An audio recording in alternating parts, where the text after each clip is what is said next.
Okay, well, without further ado, that's been a very extended introduction. Uh, I would like to introduce Mike Haken, architect, graphic designer, publisher, archaeologist, and the chairman of the Roman Roads Research Association. So over to you, Mike. To crack on, I would say thank you to the organisers for inviting me at this point. But in this case, they didn't have any choice. So thank you everyone in the audience for logging in. And even though something's gone wrong, we've still got a fantastic turnout. So I can only hope that in an hour's time, you'll think it was all worth it. Okay, so why have I actually done this project? It's actually a very good question.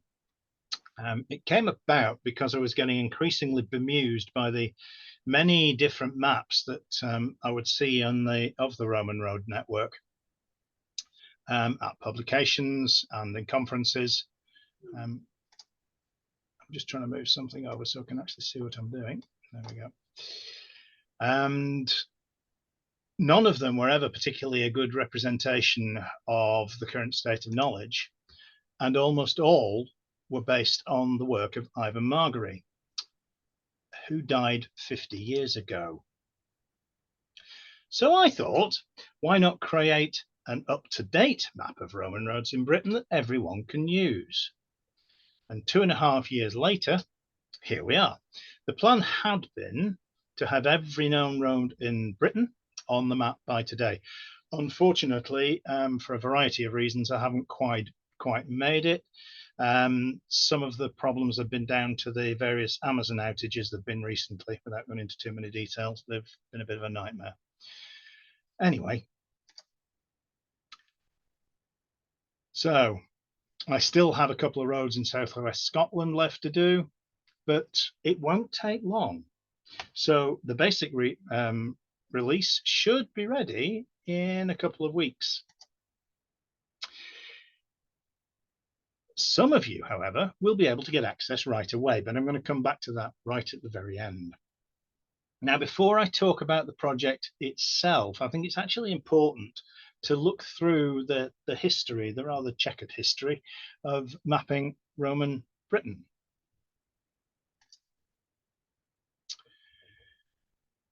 One of the first serious attempts to present a sort of map of Roman Britain was that of William Stukely in 1723.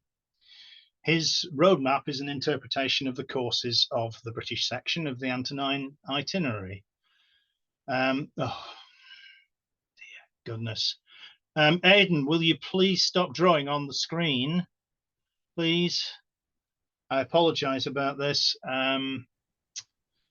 Somebody's just drawn 4 lines on the screen. To everybody else, this is becoming a big problem in Zoom. There's a little icon in the bottom left-hand corner of your screen. It's green, looks like a pen. For goodness sake, don't touch it.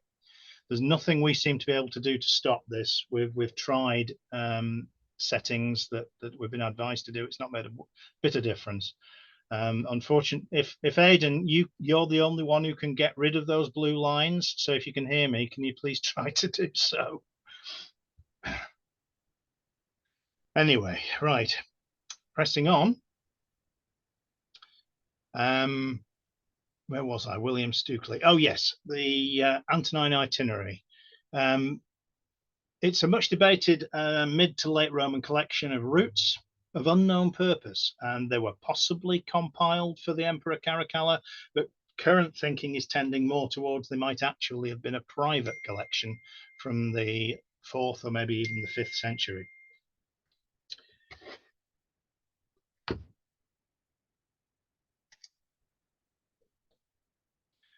In 1794, Laurie and Whittle used information from John Horsley's Britannia Romana from 1733 to create a map of Roman Britain.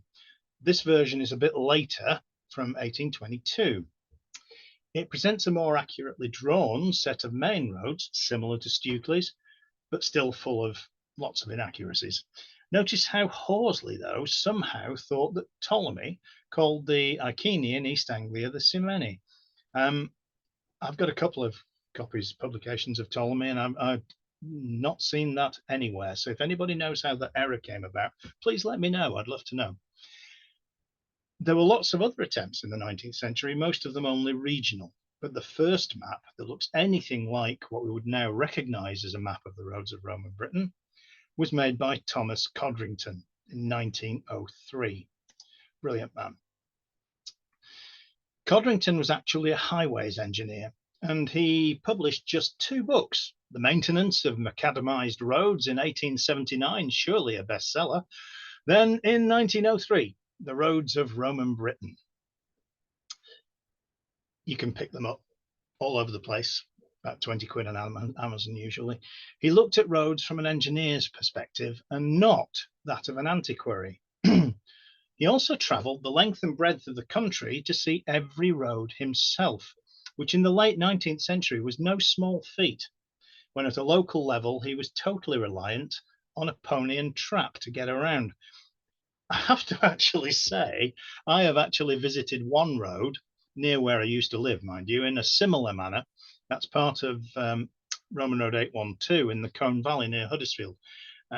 My horse was a tad bigger. She was a 17-hand Shire called Tory. She finished her days at the Acton Scott Museum in Shropshire. Some of you may have seen her there. Anyway, that's years ago. Back to Codrington.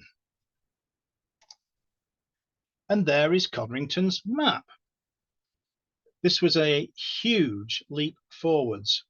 And Codrington's work on the left here remained the primary reference work for Roman roads in Britain for half a century. From this point, the maps get a little bit hard to see at a national scale as they get more on them. So I'm going to start using East Anglia as an example to illustrate how things developed during the 20th century and since. The new map on the right is the Ordnance Survey's map of Roman Britain. It's the 3rd edition, 1956. The production of these maps, or at least the initial 2 versions of it in the 20s, was very much the instigation of R.G. Collingwood, a very well-known name in 20th century archaeology, and notably different in many ways to Codrington's map. Not got quite as much on it. In some cases, it's got a bit more, but they are completely different. So you can see in the half century since Codrington, a few discoveries have been added to the map. Only 2 of Codrington's roads, however, have been removed. There's one, they're both near Cambridge, that one and that one, although some of his dotted lines have disappeared.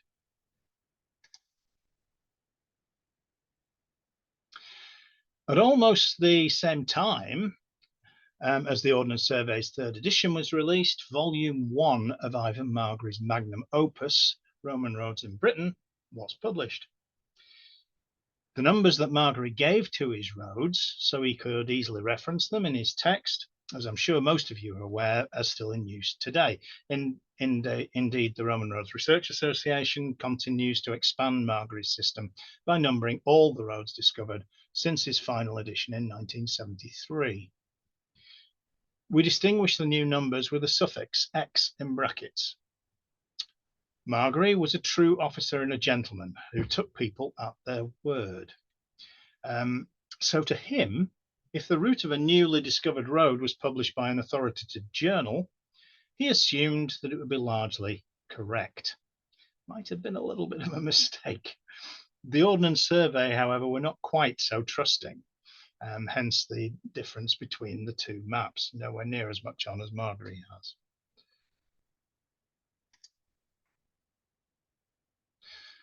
By the time the 5th edition of the Ordnance Survey map was published in 2001, a couple of new lengths of road had been confirmed. So up there and there. Although the Icknield Way, that's the Icknield Way on Margary's map, had disappeared from the map entirely, north of its junction with Roman Road 24. Indeed, questions were starting to be raised, and still are, as to whether it ever existed at all. We'll come back to this in a minute. But the differences with Margary's map are, if anything, even more stark.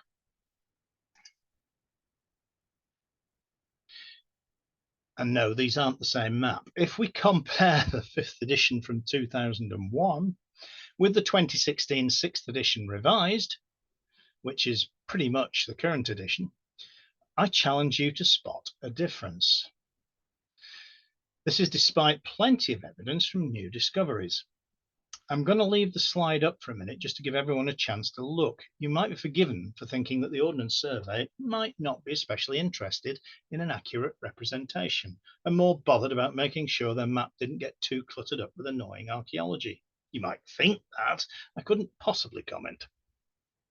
I'm now going to compare the Ordnance Survey map with that prepared by David Ratledge, which of course incorporates all the many discoveries he's made using LiDAR. Hopefully you can see this clearly. David's map is on the right. It's the result of years of work studying LiDAR and checking features on the ground. The number of lengths of road that David has added is quite staggering, and I must stress at this point that David and I agree on almost everything. Where we don't, the differences are largely trivial. As I mentioned earlier, a road near Cambridge that Codrington mapped in 1903 is now back on David's map. I'm getting the pointer on. There we go, laser pointer. It's there. So that one's back on, 231. You'll also notice that the Icknield Way has returned. The Icknield Way was actually, without question, an important road in Roman Eastern England. And it has been proven now by geophysical survey through the settlement there at Icklingham, where you can see it as clear as a bell. It shows actually as a very well-defined, although not necessarily fully engineered road. You can see, however, that its character changes along its course. In places, it seems to be a fully engineered and surveyed Roman road. In others, it doesn't, especially at the northern end. And you can see on David's map how sinuous it is. In fact, it's not a straight length on that section at all. As I'll show you later, there are actually quite a few of these sinuous roads in England, almost entirely in England, mainly but not exclusively in the east. Now, whilst we're looking at East Anglia, I just want to give a quick shout out to the Association's East of England group, which are currently our only regional group to date, although there are more in hand, hopefully. This one's led by Jeff Lunn, who is on our backroom team this evening. Now, if you fancied getting involved with trying to resolve some of the remaining issues in that part of the world, just get in touch with Jeff. He's going to put his contact details on the chat, so anyone who does fancy joining that group, they can do. You don't have to be a member. So, over these first slides, I hope I've demonstrated how our understanding of the Roman road network in Britain has gradually changed through time. As knowledge and the methods and technology we have available change, so too does our understanding of the road network and how it relates to the thousands of Roman sites that it served. Now, bearing all that in mind, what was it that I actually sought to achieve when embarking on this project? Sorry, I just couldn't resist the Star Trek reference. It came into my head when I was trying to type something completely different, as things do. What it should have said is the primary objectives. There we go. As we've progressed through the years in the previous slides, you can see our understanding has changed substantially. But you can also see how over 3 centuries, various individuals and organizations have attempted to present a visual representation of the Roman road network as they understood it at that time. Unfortunately, despite all the advances in knowledge made in the last 20 years, such as the work done by David Ratledge, some of which I've just shown you, an up-to-date presentation of our overall understanding of the Roman road network in Britannia did not exist when I started this project, and it still doesn't now. So the first and most important objective was to produce an accurate and up-to-date digital map. I expect that a good percentage of tonight's audience are now thinking that we already have one, given all the publicity over the last week or so about Itina-E, the collaborative project across several European universities to produce a new digital map of Roman roads across the empire. Unfortunately, whilst aspirations of that project are admirable, in Britannia at least, the execution less so. On the left is the digitisation of the second edition of Ivan Margary's Roman Roads in Britain from 1967 that Mike Bishop created for his 2014 book, The Secret History of Roman Roads in Britain. That's freely available online. That's the digitisation, not the book. In many places, Margary's descriptions are extremely vague, and Mike had no choice but to draw a very approximate line, which was essentially an educated guess. And in some extreme cases, his lines are over half a mile out, sometimes quite a bit more. On the right is the Itinerary project's map of Roman roads in Britannia, overlaid on top of Mike Bishop's digitisation. You can see that the itinerary editors have chosen to remove any road suggested by Margary which is unconnected to the rest of the network. A very arbitrary decision, and if I may say so, an unfortunate one, since most of these roads are actually very real. That one, for example, is the Gask Ridge in Scotland, the most northerly Roman road in the empire, and lined by a long line of Roman military sites. Even worse, and you couldn't make it up, this one here is the military way behind the Antonine Wall. Yeah. Anyway, apart from those removals, the match is almost perfect. In fact, it is perfect. Clearly, no assessment has been made of the veracity of the roads that Margary included, nor any comparison made with modern aerial photography or LiDAR visualizations, or indeed the addition of any more routes that have been discovered since. And there are a lot. Anybody who reads Itinerary, our journal, will be aware of many of them. I do need to add here, in fairness, that the mapping released by the Itinerary project is apparently preliminary, and I have been assured that we'll take my own mapping on board in due course. I hope that happens, but I think it is unfortunate that they've released something that is, in effect, 70 years old. So, I said previously, there is still no accurate representation of our current understanding, and the best freely available digital map is based on Margary, who died 50 years ago. So let's return to the primary objectives. Right, the one up there on your screen is the important one, but simply recording roads is not enough. In many parts of the former Roman Empire, Roman road studies have tended to focus on Roman milestones and their inscriptions. Now, we don't have that many in this country, but nonetheless, they're potentially a valuable and understudied resource. So a full data set of known Roman milestones, whether inscribed or not, was needed. And I'm pleased to say that is finished. Too often, roads are thought of as simply a physical linear artifact in the landscape, which of course they are. However, they're also the primary connective elements in a much broader network of roads and tracks linking farmsteads, villages, towns, military installations, religious sites, industrial complexes, all vital to the lives of the people that use them. Not to mention the many ways in which those roads impacted upon the subjective and sensory experiences of those people living and working near them. Indeed, they continue to do so. For example, how many of you in the audience have had a photo taken next to the milestone on the Stone Gate at Vindolanda? I can almost guarantee there'll be at least a dozen. I hope that sort of makes the point. It impacts on you. We're touching on archaeological theory now, something known as phenomenology, and I think that's probably something best for another time. The point is that roads do not exist in isolation, and to even begin to understand them and the impact that they have, we need to see them in their context in relation to the landscape, its population, and the rest of the network. So in addition to the roads, we need to see all known military sites. That's the forts, fortlets, signal towers, temporary camps, and of course the two walls and associated features. Should have clicked that. There we go.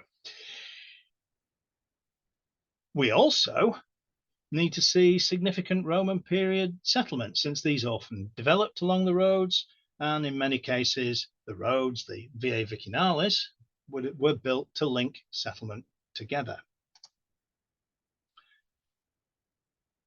And finally, it was essential that the work was made as accessible as possible so that everybody could make use of it, whatever their IT skills or lack of. So those are the objectives. In terms of mapping the roads then, what was the methodology that I used? Now, it's essentially a 5-stage one, pretty straightforward. I'm going to look very quickly through the stages, and we'll have a quick worked example. Right, so starting at the beginning, the main baseline data sets are, of course, the historic environment records, what used to be called sites and monuments records. So these are the main sources of data. These are essentially records of all the archaeological sites and field work for each local authority. There are now a whopping 93 individual HERs in England. And whilst there's a certain degree of commonality, essentially each one is independent and does things their own way, often seriously restricted by a minuscule budget. This fragmentation with different levels of funding has in some cases been problematic for researchers like me. Some HERs respond very rapidly to enquiries and are more than happy to assist with research. Others, on the other hand, haven't responded at all, and the only information I can glean has then been from Heritage Gateway, where some HERs, the level of detail is great, we'll see one in a minute, whereas with others you get a name of the record and a single sentence, not much use at all. Scotland is generally much better, not anywhere near as fragmented. In Wales, it's a different story. The 4 former archaeological trusts have now been brought together under one roof, Heneb, which has made my task so much easier. And all the staff there have been helpful and receptive to what I'm doing, without exception. Quite different to some in England, I have to say, where what I've been doing has not really been received seriously at all in some places. In the early 2000s, the Welsh trusts, under a CADU-funded project, just excuse me, got a bit of a cough. I have the remedy here, hopefully.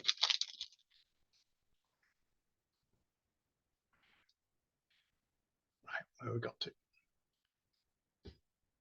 Yeah, in the early 2000s, the Welsh trusts, under a CADU-funded project, conducted detailed studies of each supposed Roman road in Wales, which effectively did a large part of my job for me. Although LiDAR was not around then, and in some places that has led to a major adjustment. We're going to see a couple later on. I'll give you a couple of examples. From the 1960s through to about 1984, the Ordnance Survey's Archaeological Division created linear files for Roman roads. Essentially, these were annotated detailed maps, which are often accompanied by aerial photographs and notes from source data and excavation reports, etc. An invaluable record of what could be seen in the landscape 50 years ago. The association has held digital copies of those for England and a couple in Scotland and Wales since 2017. But sadly, our attempts to get the remaining Scottish and Welsh files digitised have failed. Where relevant, both Codrington's and Margary's work have been used, along with other regional and county studies, some big, some small. For example, Heather James's brief but really useful study in Carmarthenshire. I've also examined research by key individuals, material that's often only published online and sometimes not yet in HERs, notably from the late Hugh Toller, whose archive sits in my office. The Unlocking Landscapes project, which was led by Chris Smart, University of Exeter, and other individuals, Steve Kay, Dave Armstrong, David Staveley, and of course, as we've already mentioned, the copious output of David Ratledge. I've also used any new information from our newsletters and our journal, especially the Roman roads in 20XX, depending on the year section, which features recent discoveries and research. again, much of which is not yet in the HERs.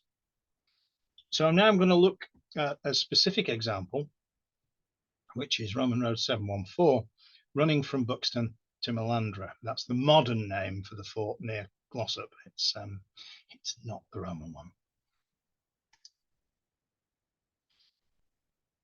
Now, the Derbyshire HER, in terms of its digital presence and accessibility, is without question one of the best in the country. If they were all like this, it would make a researcher's life a lot easier. When you open up the Derbyshire HER page, you get to a map with all the records on it. Scroll in, scroll out. Each one of these objects on here is clickable. Now, the road we're looking at is that one, running up there, that blue line. You can see it. And that's the Roman road from Buxton, which is heading up north to Melandra. Notice also it's got a branch, known locally as Batham Gate, and that goes to Navio. That's the Roman name for what is today Profundo. Now, if I were to click on that road line, what would happen is we get that little box come up, which tells us what the feature is, and it gives us two options here. And the option that I want to look at is that one, which is like an overview of the whole road. So I click on that, and that brings this up. Notice that we've got here that which is referred to at the bottom. It's that unpublished document by Peter Rowe, 1999, on exactly this road. And Derbyshire are really good at doing this. So unpublished reports, if they can, subject to copyright, they do put them available on the website. And a few other HERs do the same, which is excellent when it happens.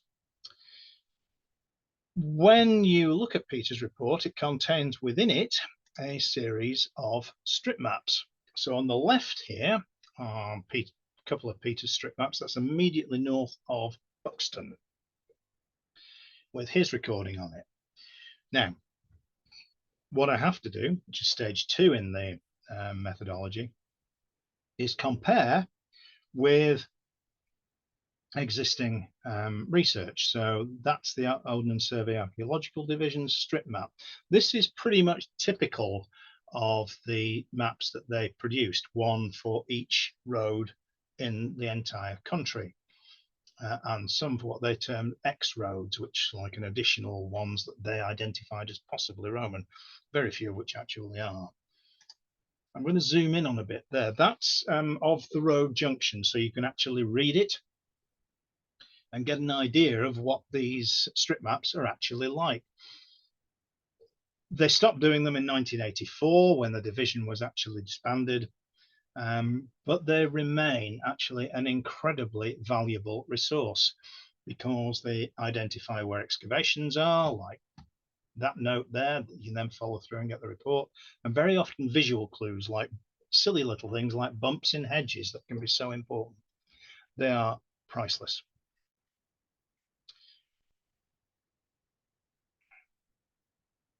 So we've established we've got two maps here that are saying exactly the same thing. So the next stage we have to do is then try and verify what's been said in these two sources with aerial resources. So that's aerial photography and, most importantly, LiDAR.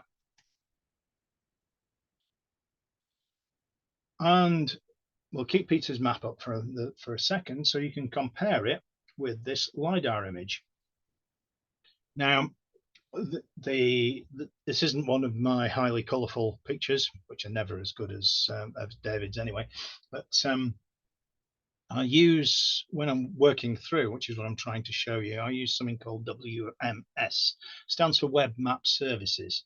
And if you're using QGIS or any other GIS for that matter, you can actually stream the data directly into your computer, pre-processed in this case, so you don't have to mess about doing any processing or downloading.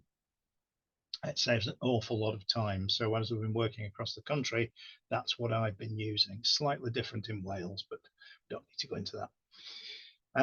Anyway, I'm hoping that by now, whilst I've been waffling on, most people have actually spotted the road because it shows up clear as a bell. And there it is.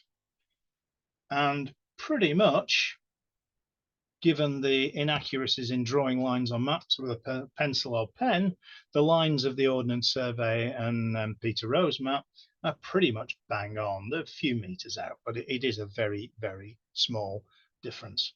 Now, you can also see there the road, Batham Gate, the road to Navio going off. Just going to zoom in on that area now, because if you look very closely, you do have to look closely. There is a feature which seems to run south from that alignment change point there. Now, I can't tell you what that is. It may just be a fence line, a former fence line, field boundary line. It could be an 18th century track. Or, given that it's continuing the alignment north of it, it could be what's left of a Roman road cutting that sharp corner out. Unfortunately, if it was doing that, you'd sort of expect it to be coming over here. But we have to consider the possibility that that is actually Roman. I'm not saying it is for 1 second, but we have to consider that. And that impacts how we map everything.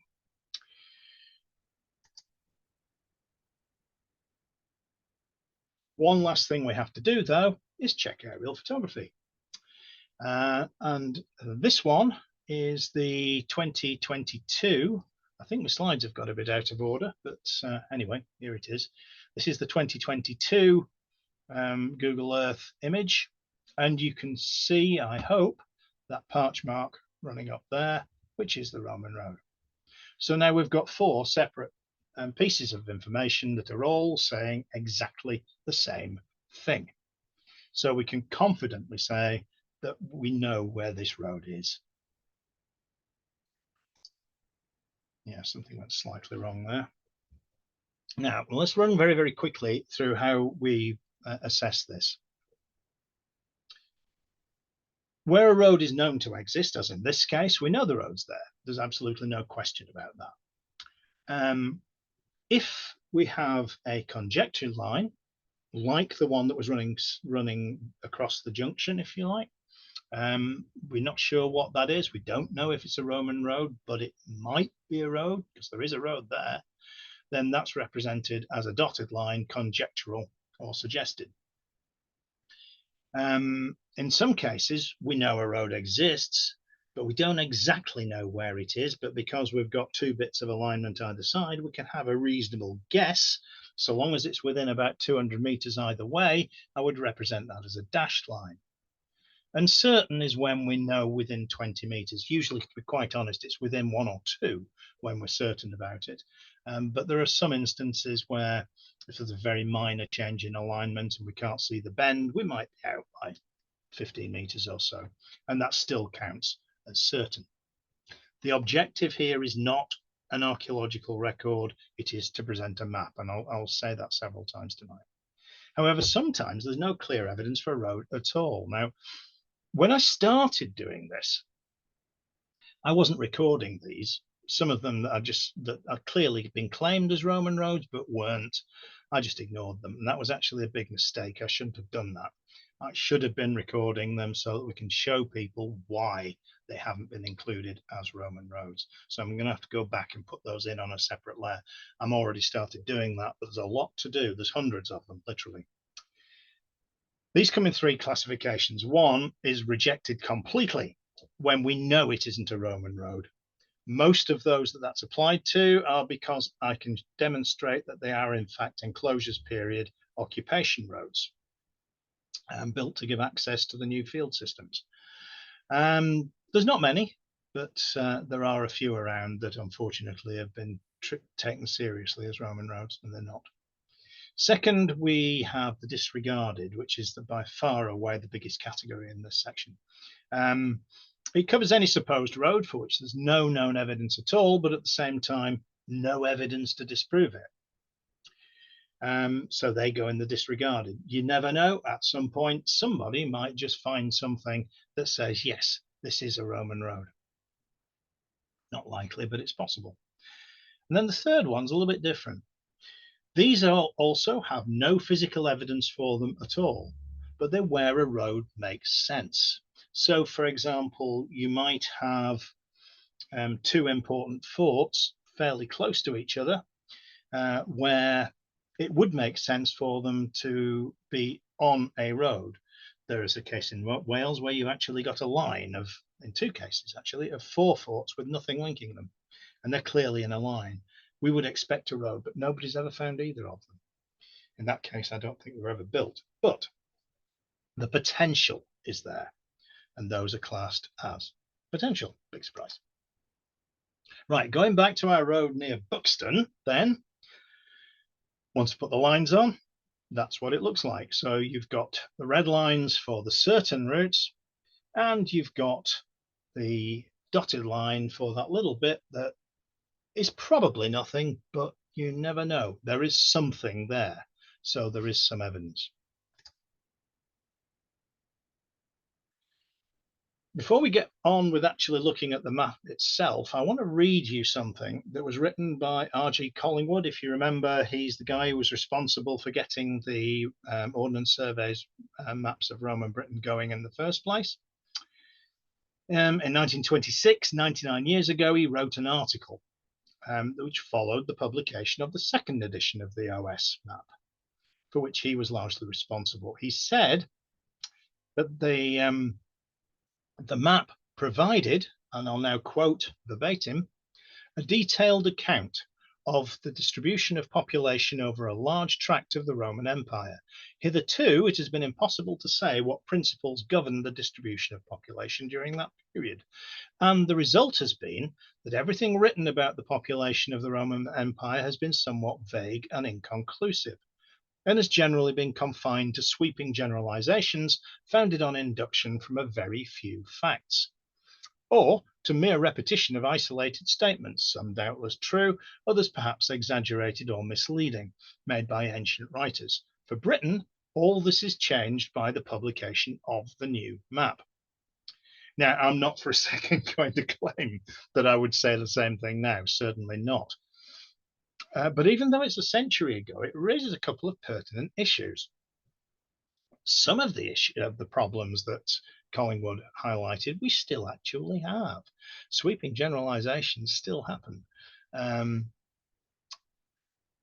second, in order to, and this is the important one, in order to understand the Roman period as well as possible at any given time, we need to have at our disposal an accurate picture of the distribution of sites as it is known at that time.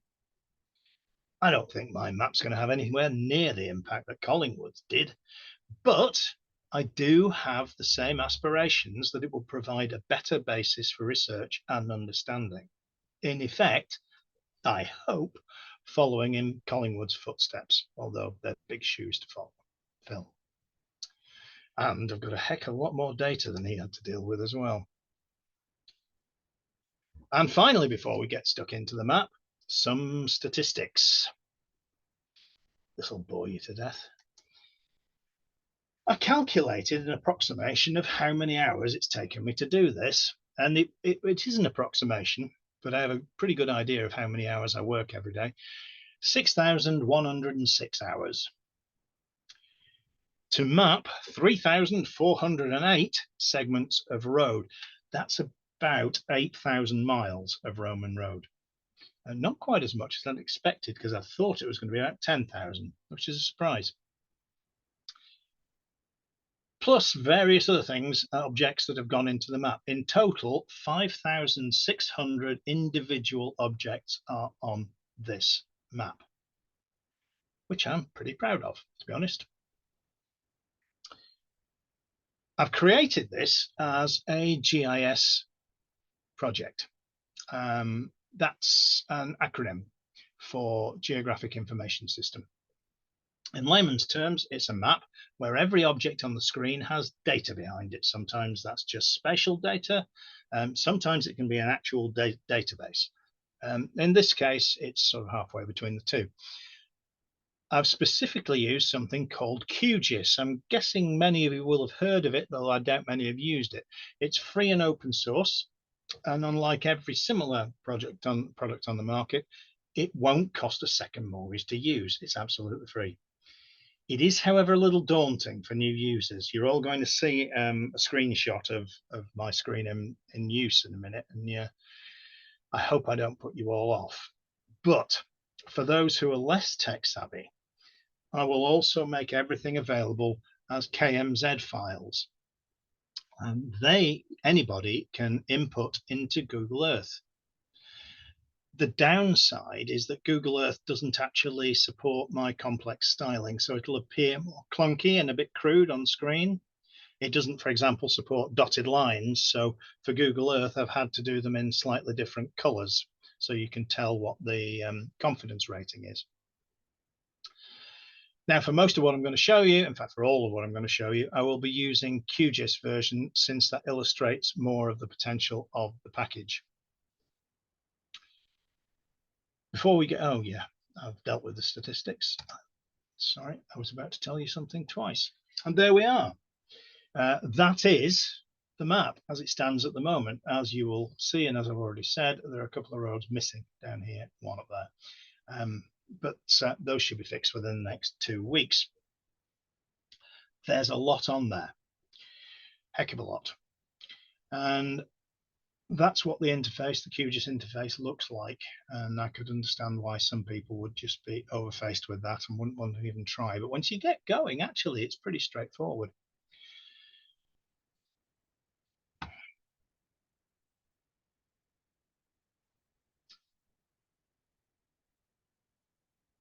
Now, there's a couple of things I need to stress.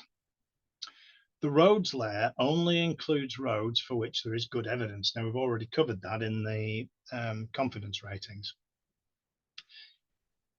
I agonised long and hard over a small group of roads near the Sussex coast, for which the evidence is not great, it has to be said. They are roads, or at least they seem to be, but they do not show typical Roman characteristics. So how can we actually be sure that they date to the Roman period? For the time being, I've left those off while I continue to agonize over this. I will make a decision on those roads in the coming couple of weeks.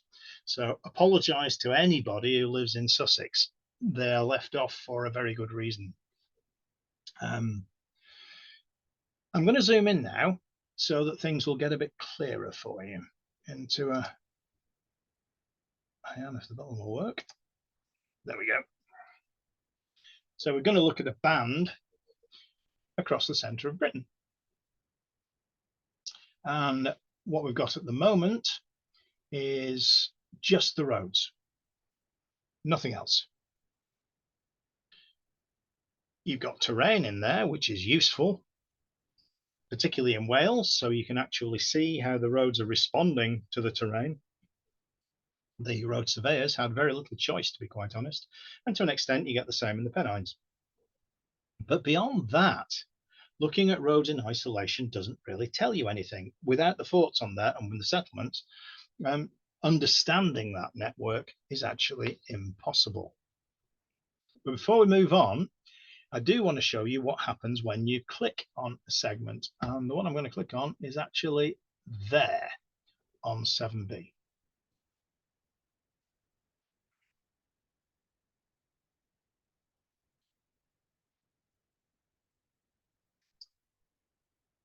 There we are. As I said earlier, behind each individual object, there is a lot of information. This is a typical entry for a road segment. So running down it, you've got its individual ID at the top. That's not particularly important. The road number, the post-medieval road name, if there is one. In this case, it's Watling Street. It's one of about half a dozen Watling Streets that's still called that today. At one point, there were about a dozen. it tells you where it's from and to, in this case, Manchester to Ribchester.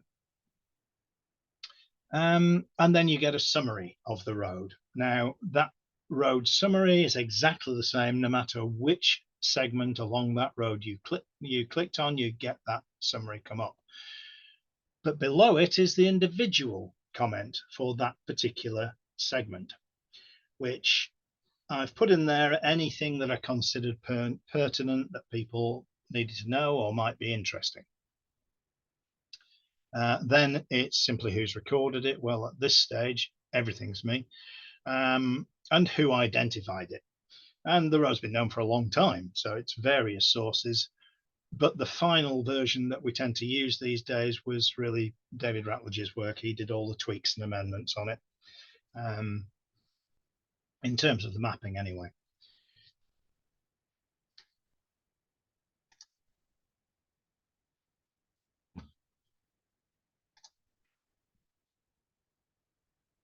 Sorry about that. I keep getting things coming up on the screen which shouldn't be there.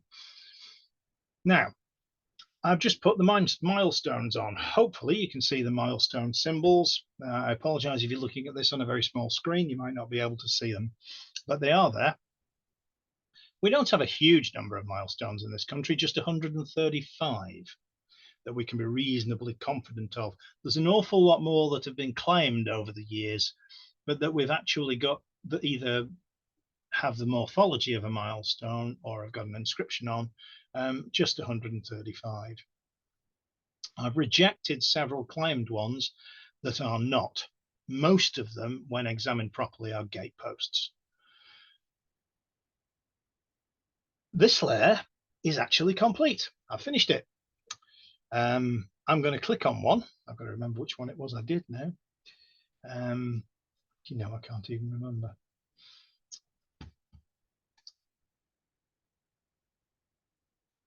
Come on, there we go. Yes, I apologize. I'll just go back, show you which one it was. I remember now which one it is. It's that one there in North Wales. And this is the information you get on the milestones layer. I've included in there, if it's inscribed, you've got the inscription and the translation. Any relevant notes about it, including the size. You've got a link to Scott Vanderbilt's brilliant Roman Inscriptions of Britain website. And it also has the geological information from the study of Sedgley, published in 79, I think it was, certainly the 70s, long time ago. He actually took samples of as many milestones as he could in Britain and analysed them to see how far the stone had moved to its eventual position. Sometimes it wasn't very far, sometimes it was up to 50 miles. Of course, a couple have turned up since Sedgley's study, in which case those fields are blank. So that's that one. Back to the map. Another layer's come on. Those are temporary camps. Now, I am completely indebted to Paul Smith for this because he did most of the groundwork on the temporary camps. I've added a few, but the vast majority of what's on here is down to him. The information in the records for these is not as expansive as I would like, but then it's so inconsistent in the records. I would like to at least get gate type and size of the camp wherever it's known, but that can wait till phase 2. We can certainly do that on those that we have a clear picture on LiDAR from, which in the more mountainous areas we have quite a lot. And here again, this is what the, when you click on one, what the entry actually looks like. This one from Hollywood, Staffordshire. Not a huge amount of detail, but if there's any important notes, those could go in there. But I've got a field ready for the number of gates and gate type and the area, but that's not gone in yet. It will do in due course, but at the moment, they're all in, but that's the information that you get, and any links to important websites. So in this case, the scheduling. Now, It's just possible that the eagle-eyed among you will have spotted that in the previous slides, High Street in Lincolnshire was not there. That, for those who don't know, is this road. And it's appeared in a purpley pink. Now, all these purpley pink lines have one thing in common. They ain't straight. They're not straight at all. But they were important roads in the Roman period. We know for certain that High Street was. It's got a roadside settlement along it. Therefore, it must have existed, and it's got two major towns along it as well. It was clearly important. All the others can be shown to serve Roman period sites. And it's very difficult, again, with all of them, to understand why they would have been created in the medieval period. They don't serve any obvious purpose. So it's almost certain these are Roman period roads. They're just not what we consider a Roman road, not straight, not necessarily particularly well engineered. There's not many of them, and the vast majority that we get seem to be along the east of the country, although there are a couple of exceptions. The White Way north of Cirencester, that's probably one. It looks very straight today in straight sections, but most of those straight sections are actually 18th and 19th century, and that can be proved. Okay, I've also turned on this layer military installations, which you've all been looking at while I've been waffling on. At least I hope you have. Now, the symbols should be fairly self-explanatory. So, the small squares there are fortlets. The slightly bigger squares, not a surprise, are forts. Then you've got bigger squares again. You've got two forts and a fortress there, or a large fort. The word fortress doesn't really mean much, so I tend to say large fort until you get to a legionary fortress, as that one at Wroxeter, and of course Chester, and they have a black square in the middle. So they're pretty easy to know exactly what they are, whereas the temporary camps are just this hollow square. We also have the odd site like that, and if I can find it, that one at Holt. These are sites where we've got proven military activity, but they don't appear to be a fort as we would understand it. So they're military, but other is how you would describe them, I suppose. And there's a few of those dotted around the country. And there's a few in the south where you have military occupations of Iron Age hill forts. We know that happened without actually necessarily building a Roman fortification. The content of the military sites fields, they're not completely complete. However, these are quite different to all the others so far, and I do want to show you one, since they have a field for each period. Let me bring one up. There we go.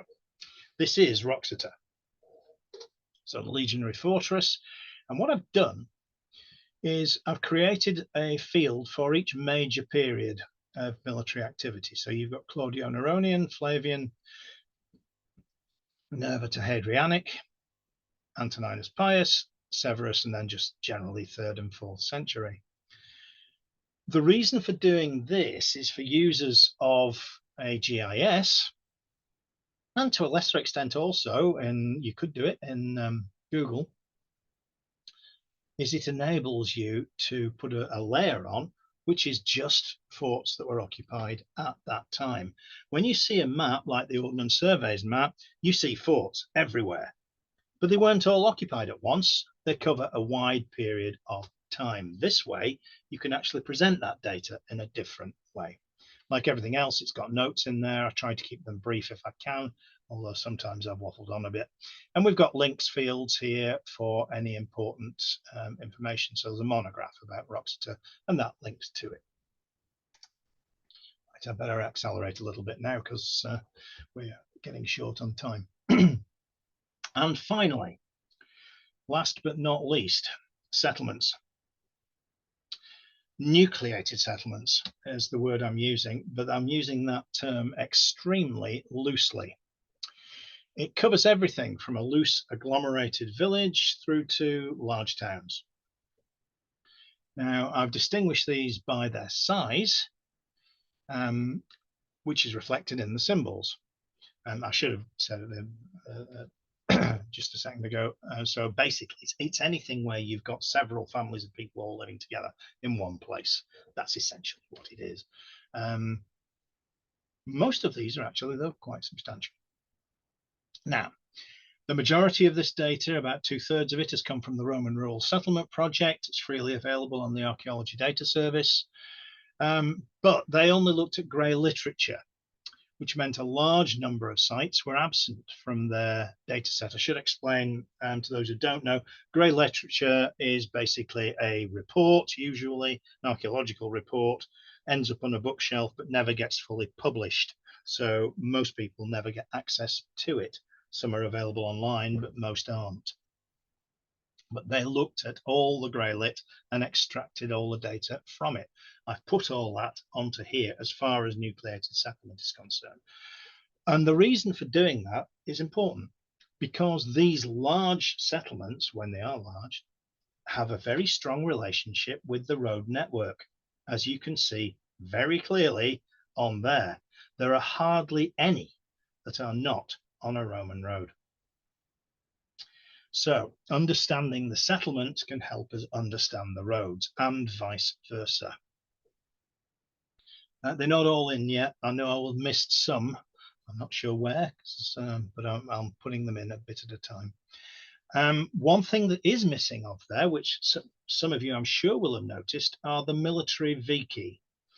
That's the phrase sometimes used for the settlements immediately outside forts. This was a deliberate decision to start with, since the majority of forts have a military vicus next to them.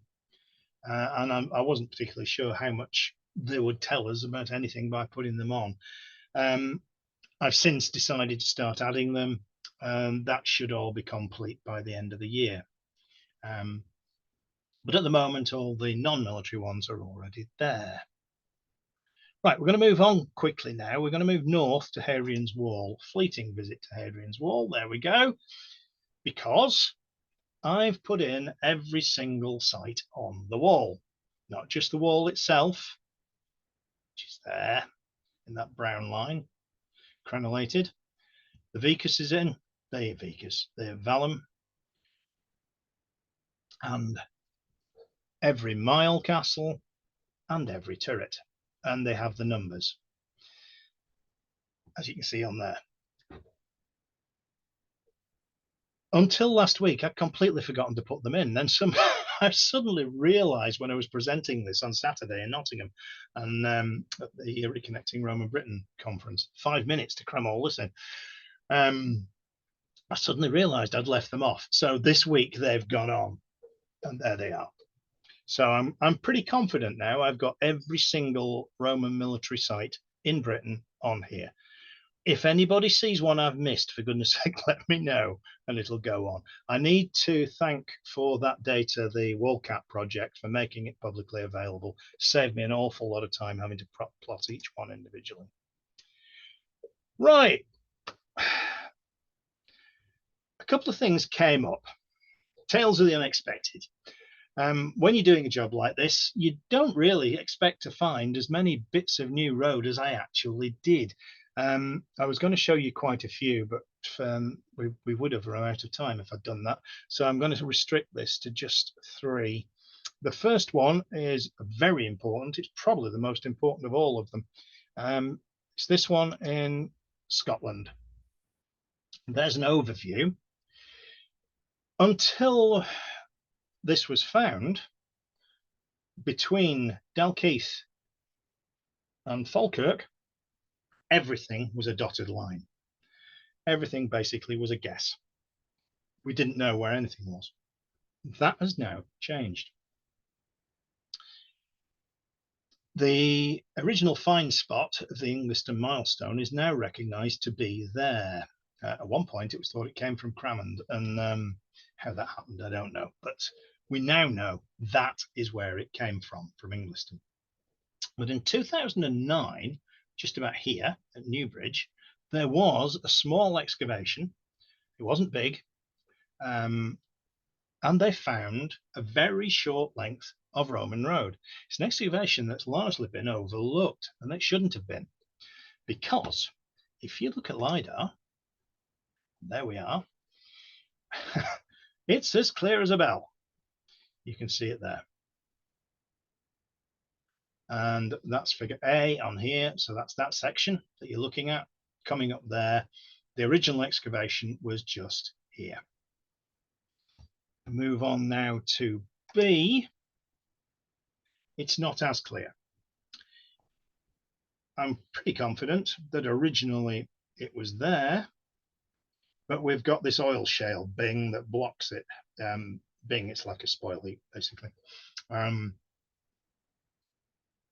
You can see it there, however. It's faint. It's really, really faint. But given that it's aligns with the edge of that modern road and with this current track, and you've got slight hints of it up here, I'm confident that that is the road. So we now have a section of that road about halfway along that gap, so we can fix it for the first time. Now, you'll like this one. I've called it If at First You Don't Succeed for a very good reason. This is in Wales. And it's actually on 623B.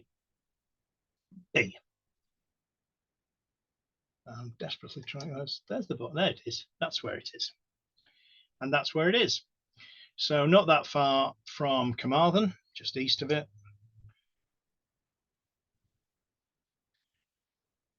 And as far as I'm aware, this is unique in Britain. We have a couple of instances of double aggers, one by the side of each other, but I'm pretty damn sure this is the only one where we've got three. Just ignore that one because I'm pretty sure that's a relatively modern bank. I'm 90%, 99% sure that this is the only example in Britain of three. Well, what on earth is going on? Well, let's run through it. The original line, I am absolutely sure, is the middle one there, and the southerly one on that. And when you line them up, you can see why I'm pretty confident that's the case. The road has to make a little jink here to get around that mound, which it does, but it's cut. So it's terrace cut all the way around there. There's no doubt about that. So what happened? Well, at some point, this original road in this section became unusable because what they did was build another one to the north of it along that line. And then at some point, that became unusable as well. And it must have been somewhere in this length. I'm guessing it must have been here. This looks a little bit like landslip. I'm not so sure, but it does look a little bit that way. It could be, and if that was the case, that would certainly have done for the road, because what happened next was this. And then that became unusable as well. But we don't know why. That really isn't so obvious, because what they did this time, try again, and then go somewhere completely different. They built a V deviation. You see these a lot on Roman roads, but they're nearly always on steep ground at crossings of streams and rivers, watercourses. First time I've seen one there. Anyway, that's a goodie. The next one is not that far away. The next one's up here. Actually, I'll put an arrow up. There we go. Forgot I'd done that.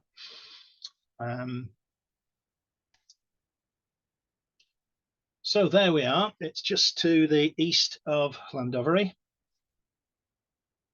The Roman road was identified heading southeast from there from aerial photographs, and roughly along this line. Before these houses were built, there was a very clear crop mark running in that direction.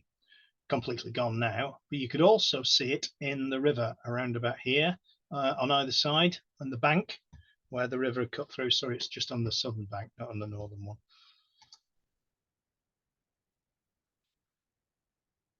Now, when I plotted that, which is pretty much what the HER have recorded, I noticed something else. which was this.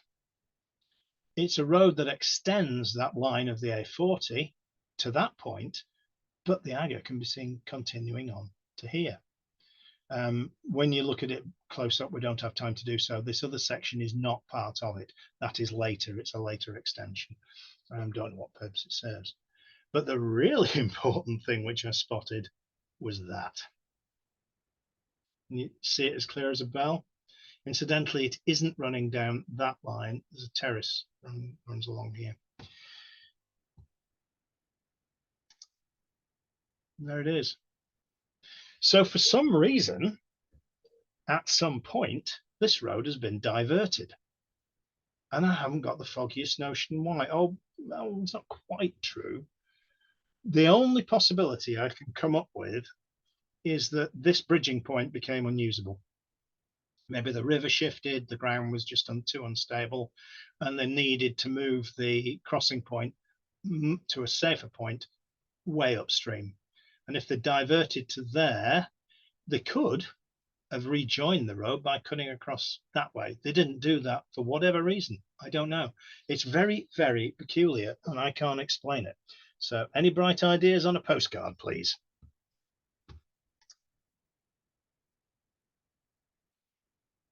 So you've seen everything that I've done and a few examples of things that I've found while I've been doing it. So what comes next? Well, finishing the roads in southwest Scotland, obviously. But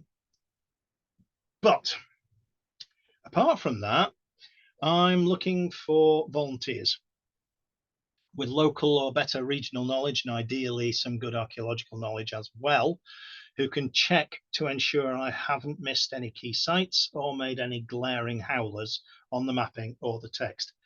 With so many things plotted, I can guarantee I have done somewhere. It's inevitable. It'd be a miracle if I didn't.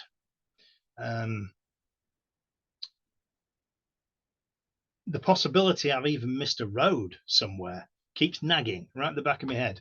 I don't think I have, but you never know. There's also proofreading needed. As I keep going back over some of the things I've written in the text fields, there's some interesting spelling. This doesn't require any specialist knowledge other than being able to spell better than I can type. The sooner all that is done, the sooner I can get the trial version out to see how everyone gets on with it. So how is it going to be made available? Well, watch our website. Once all the checking's been done, links will be posted on the homepage as soon as the trial versions are released. And of course, if you volunteer to help, you get it now. I did promise some people that. I'm hoping I get some takers.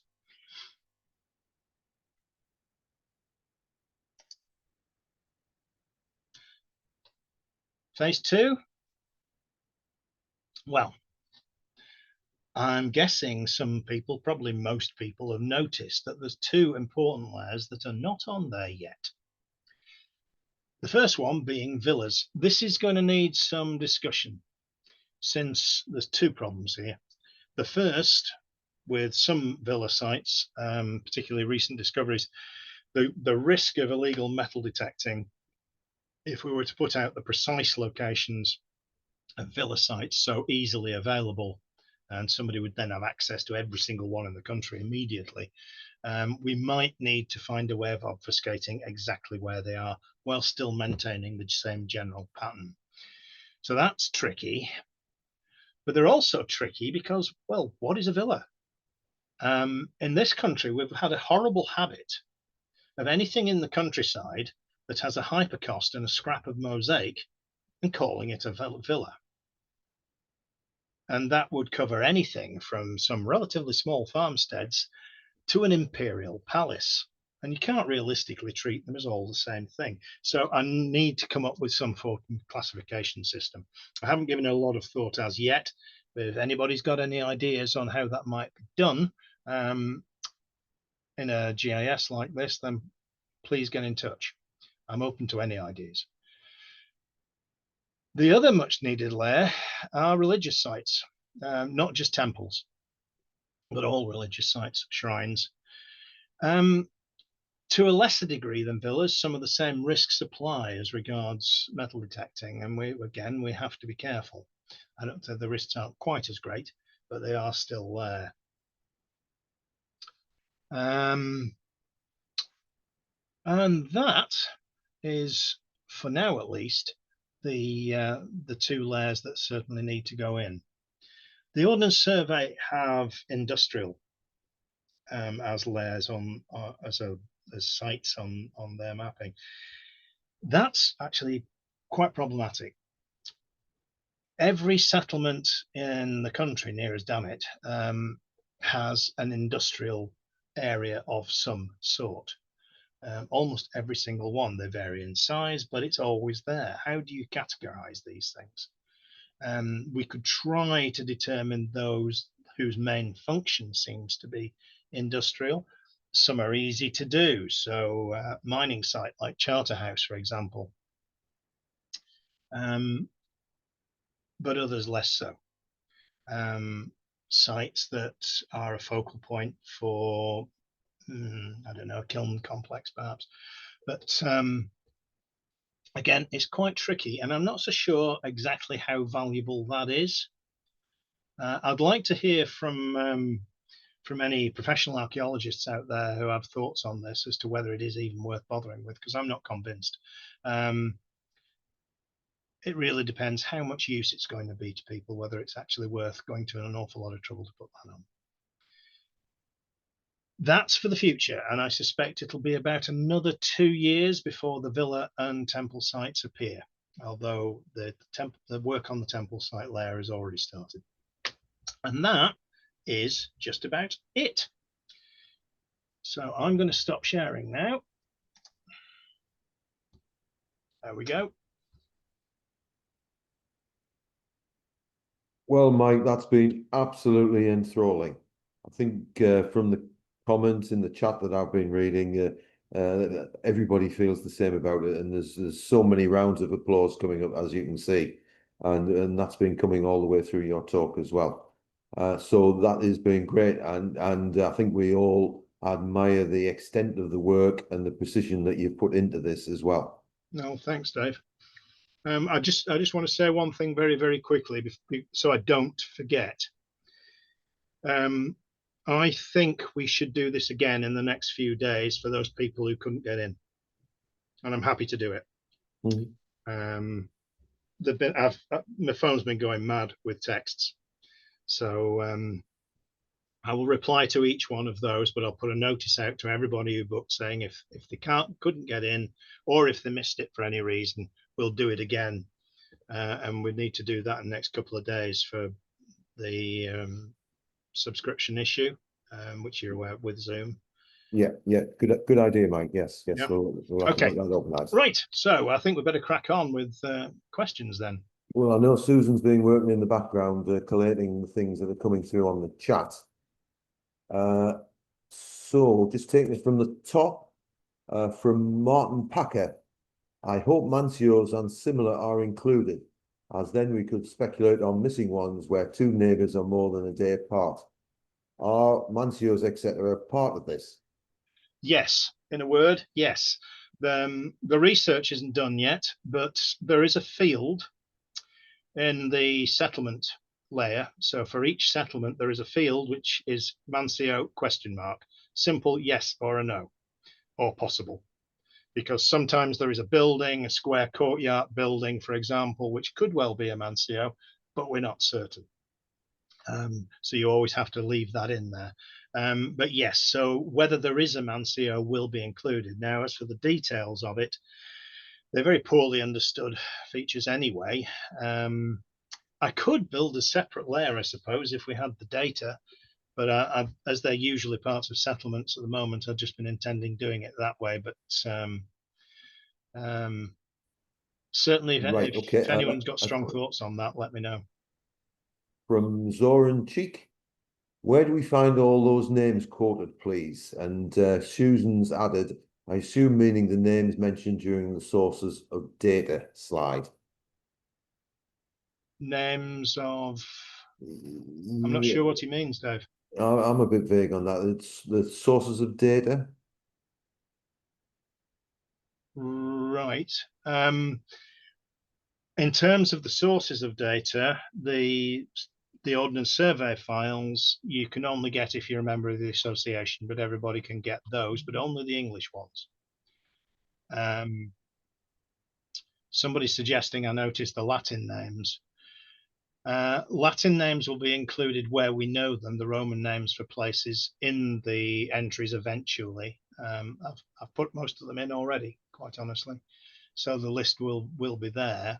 I had to be careful because some 18th and 19th century concoctions, so you have to be very careful about them. I guess that's what he was meaning. I'm not really sure. Andy Stevenson, I think you've answered this actually in your talk. Are villas on the map? They will be, yes. They will be, but they will be. That's for stage 2. Yeah.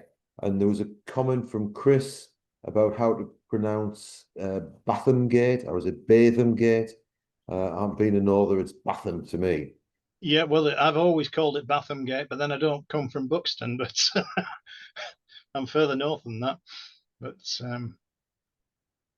I apologise if I got it wrong. I very carefully didn't mention any Welsh names other than Carmarthen for one very good reason. Right.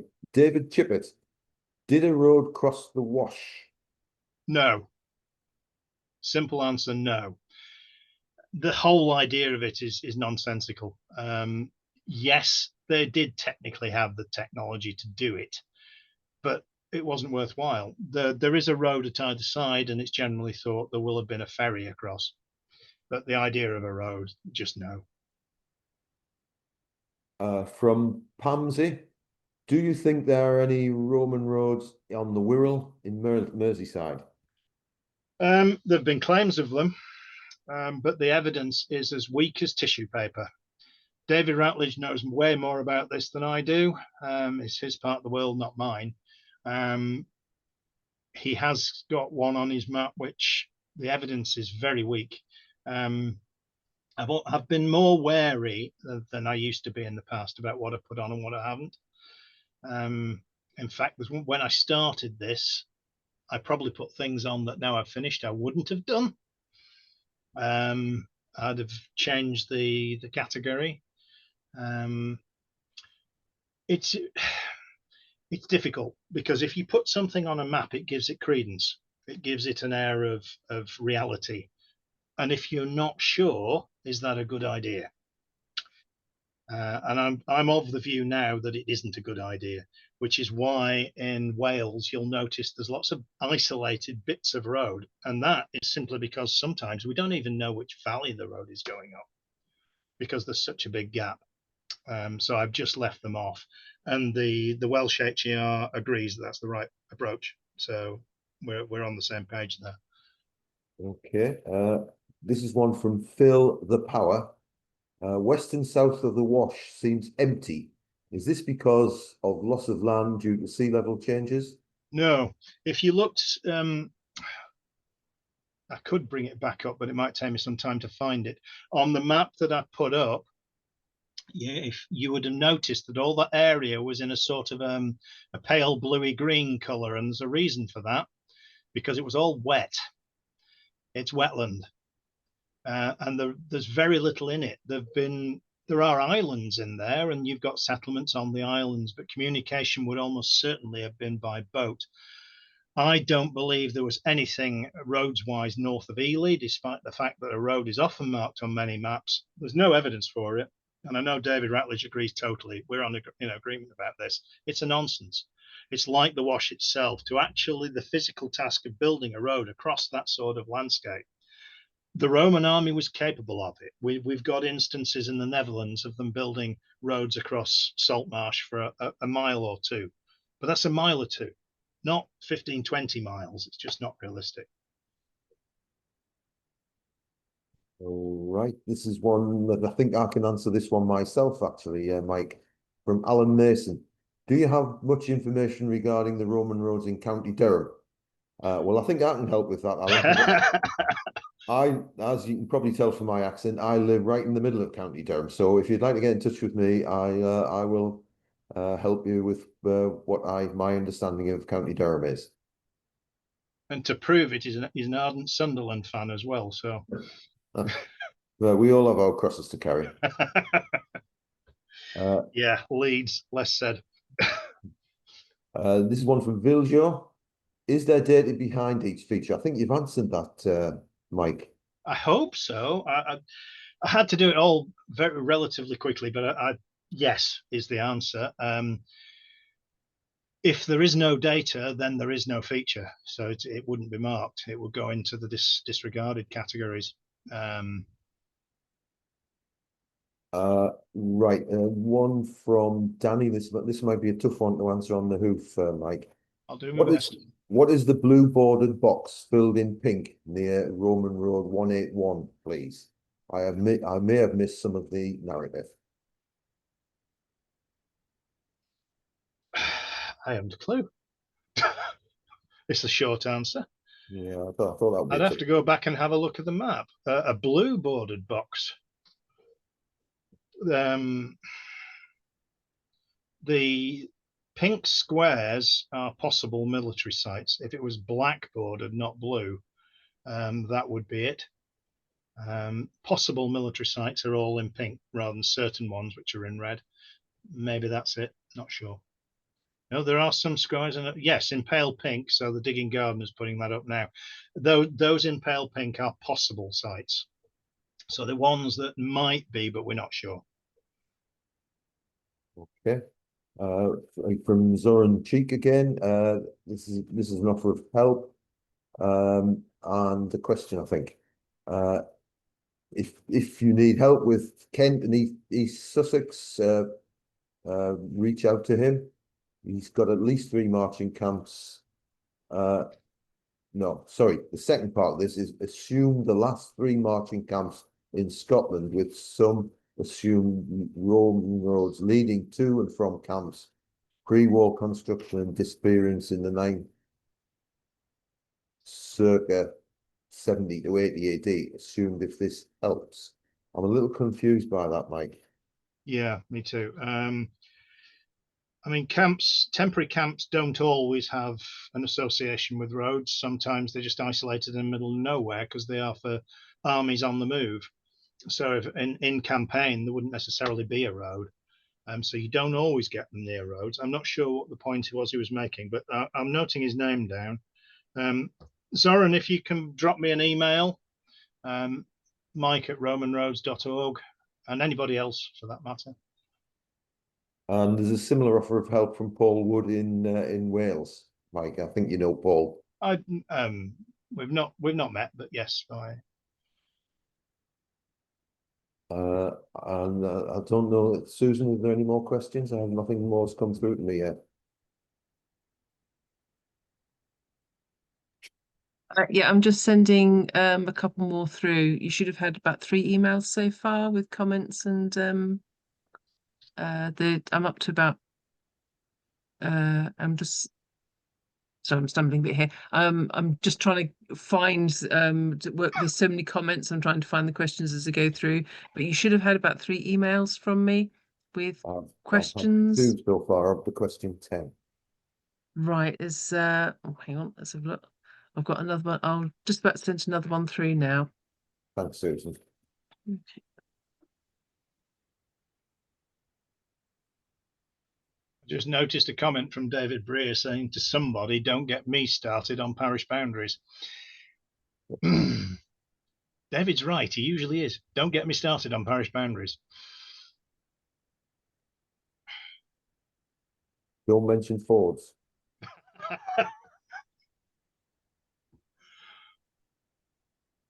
Yeah. Somebody was asking about marching on roads, and whether they were on campaign, whether they made roads. I think a lot of the marching, you may have answered this already because I was busy typing. Marching on roads is no fun. It's extremely hard, and I should imagine the choice would have been to march off road rather than on a road, even if it was available. And I have done a fair bit of road marching, and it is hard work. So just my 2pence worth on the marching front. Yeah, I think it's all too often assumed that the roads were built for marching, but they're really for the supply train. I'm sure of that. From a military point of view, that was the main function. Yeah, I would agree. Can't Absolutely. prove it though, but that Absolutely. for the reasons that Susan said, that's much more likely. It's slogging along a road for long distance, even with modern footwear, is not fun. It would be a lot worse then. Susan, I And think not cobbles are killers. Yes. Susan, 11 to 15 haven't come through. I've got 16 to 21 now. I'll try and Birds, send it through. I'll have another go at sending it through. thank you. Patrick Ingham, could you offer a considered definition of a Roman road? E.g., Oh goodness. Right. Okay. The basic definition that I've been using here, it's got to have two things. The first and the most important is the means of construction. All Roman roads have a couple of things in common, at least in this country. They vary a bit as you move across the empire, but they generally have one thing in common, and that's they have an agger. In other words, the road surface is built on a mound that's raised up. There are very, very rare exceptions, but 99.9% of them everywhere are like that. Excuse me. You then nearly always have a pair of ditches. There is a mistaken belief in this country that most roads have two pairs of ditches. That's simply wrong. There are a few examples where that's the case, but this idea has largely come up from aerial photography, where you will see the line of a road and parallel lines immediately next to the agger and parallel lines out from the agger. And when excavated, and I've done two of these, so I know, the ones inside are just not there. The ditches are not there. What's happening is water in the ground is coming off what's left of the raised mound, and you get a saturated area at the side of it, and that's what produces the dark lines on the aerial photograph, but it's not a ditch. But they do always have the ditches, and they're often quite a distance outside the agger itself in lowland areas. In upland areas, they're usually next to the agger. So that's the first thing. But the second thing is how they're set out.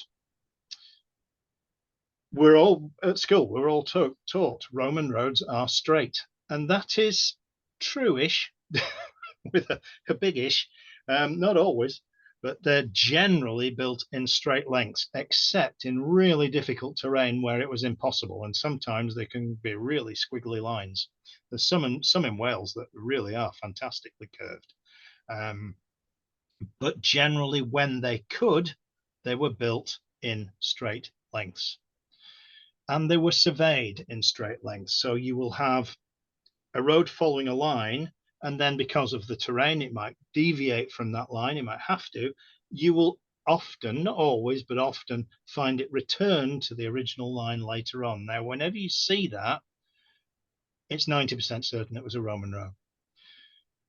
There are occasional 18th and 19th century roads which do the same, but they're as rare as hen's teeth. 18th and 19th century roads were often built in straight lines and straight lengths. They were surveyed that way, just as Roman ones were, but they weren't surveyed in long alignments in the same way as a lot of Roman roads were in the lowlands. That's a very simple explanation of definition. It's really, that's just scratching the surface because it is quite complicated, but I hope that answers the question. thanks, Mike. And of course, you did another talk on this a couple of years back, which I is did, and that's available on online, YouTube. Yeah. The next question is from an unknown source. So we haven't got a name for this one, Mike. Mining sources might be illustrative for tracking expansion west of the Tamar, given the potential for Roman military FOBs to provide resource security. Possibly, but Roman occupation in Cornwall seems to have been extremely brief. And the evidence from the A30 works that have been going on recently, where they did find the road that Margary predicted running right down the spine of Cornwall, it is there. but it was clearly thrown together in a hurry. It was never properly built. It's on a straight alignments, yes, just as we would expect. It has rows of quarry pits, which for military roads is diagnostic of Roman roads. You don't really see them in the same way on any other period. So this is definitely a Roman road, but you look at the ditches and they're not straight. What's left of indications of the road itself, and there's very, very few because it was so lightly built. What they did get, similarly, not very well built, suggesting it was done in a hurry and probably quite temporary. So I'm not sure what infrastructure was actually built in Cornwall. There's always the assumption that the Romans must have wanted access to Cornwall for tin, but was that really the case? Well, other metals as well, not just tin. But I don't know. The evidence that is not clear. So I think we'd have to say the jury's out on that. Okay. Next one from Eric Cooper. I think you probably, no, I don't think you've answered this one. Are you going to put a layer on of modern roads? No, because it's too difficult and there's no need to, because the Ordnance Survey already do it, is the simple answer. Okay. And if you're putting it into Google Earth, then you've got the maps or the roads already there on Google. So there's no reason to do that. Okay. And next one from Meku. Do you need to be a member of the association to see the maps as they are released? No, anybody. They'll be freely open to everyone. That's the whole point.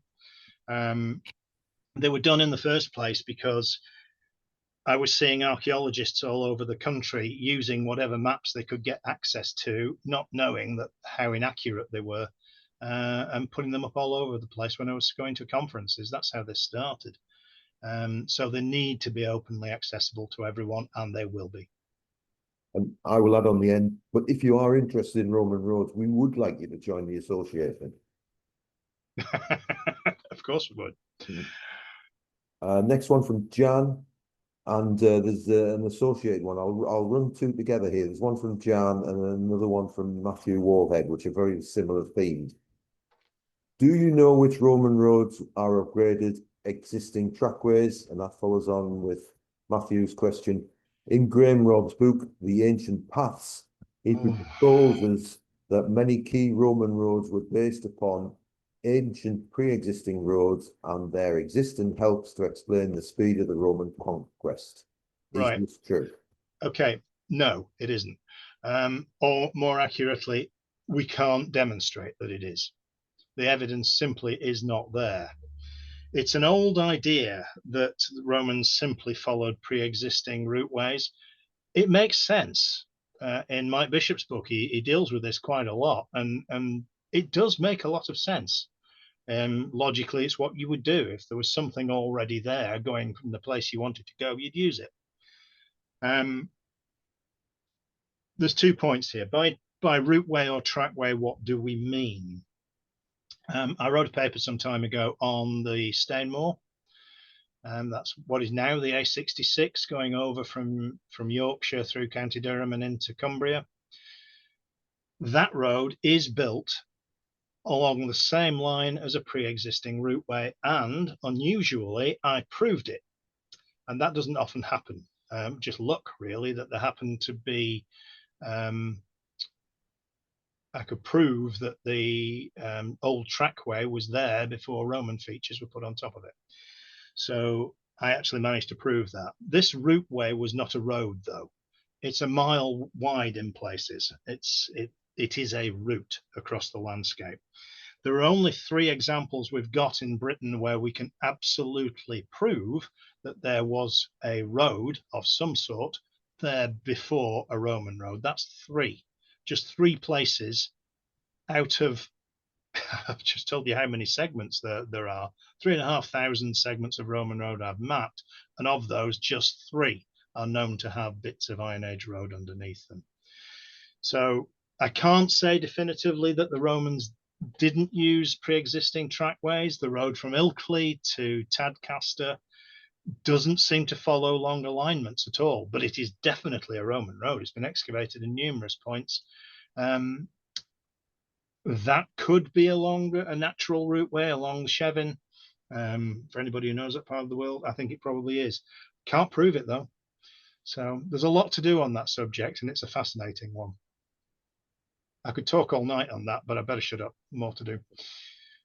Okay, the questions are coming through from Susan nicely now. Thank you. The next one is from iPad 2. Hello, iPad 2. In southwest France, we are beginning to find trade roads which have high ridge roads for winter transportation and valley roads for the summer. Any indication of that in the UK? Not yet, not in terms of Roman roads. No, not really.